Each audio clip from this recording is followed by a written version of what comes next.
answering the call of God is the need of the time.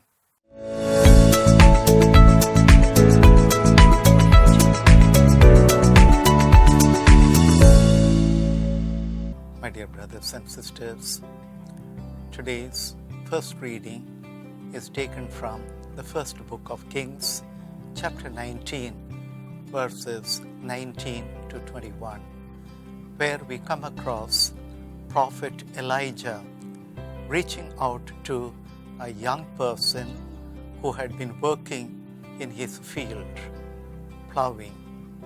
And Elijah looked at this young man called Elisha and called him to follow him.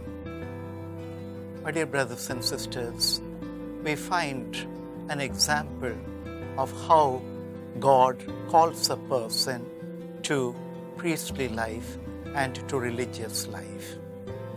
Prophet Elijah had been an extraordinary person, a holy person, a person who had powerful message to all people, and everyone loved him, admired him, looked up to him, and he was wearing a cloak like a shawl, which is a symbol and a sign of God's power and God's authority.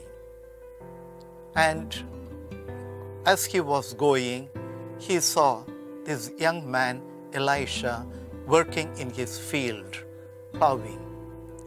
And he took out his cloak, shawl, which is the power of God vested upon him.